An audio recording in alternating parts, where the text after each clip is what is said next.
क्या मुस्लिम बेटियों को कर्नाटक के तालीमी इदारों में हिजाब के साथ क्लासरूम में बैठने की इजाज़त मिलेगी? आज कर्नाटक हाईकोर्ट की वसीतर बेंच इस सिलसिले में अपना फैसला सुना सकती है। वाज़ेह है कि गुज़िश्ता 25 दिनों से जिस तरह से कर्नाटक का माहौल है, मुस्लिम तालिबात दुख्तरान मिल्लत अपने हक़ के लिए, दस्तूरी हक़ के लिए वहाँ पर एहतजाज कर रही थी, क्योंकि बाज़ तालीमी इदारों में उन्हें हिजाब पहनकर क्लास में बैठने से रोक दिया गया था।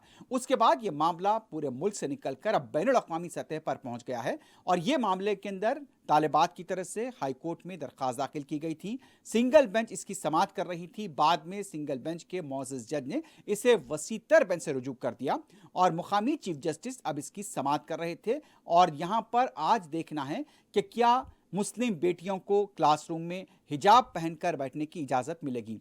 वैसे पूरे मुल्क में अगर हम देखें तो जिस तरह से इस मामले को लेकर एहतजाज में शिद्दत देखी गई है, दुख्तरान मिल्लत सड़कों पर आकर चीख चीख कर कह रही हैं कि हिजाब हमारा हक़ है और इसे हमें कोई नहीं रोक सकता, ये हक़ उन्हें दस्तूर फराहम करता है।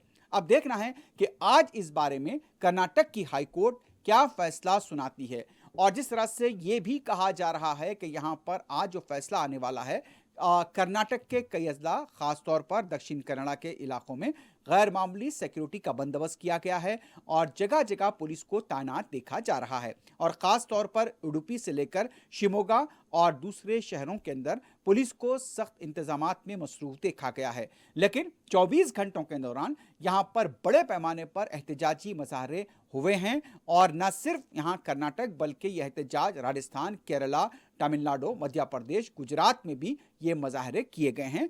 और जिस तरह से दुख्तरान मिल्लत का ये कहना है कि हिजाब हमारा विक़ार है, हिजाब हमारी शिनाख्त है और ये हमारा हक़ है और यह हक़ हमें मुल्क का दस्तूर देता है। अब इंतज़ार करेंगे और इस खबर पर हमारी नज़र रहेगी कि कर्नाटक हाई कोर्ट की मुअज़्ज़ज़ वसीतर बेंच क्या फ़ैसला, क्या अहकाम सुनाती है। उस फैसले से हम आपको वाकिफ़ कराएंगे।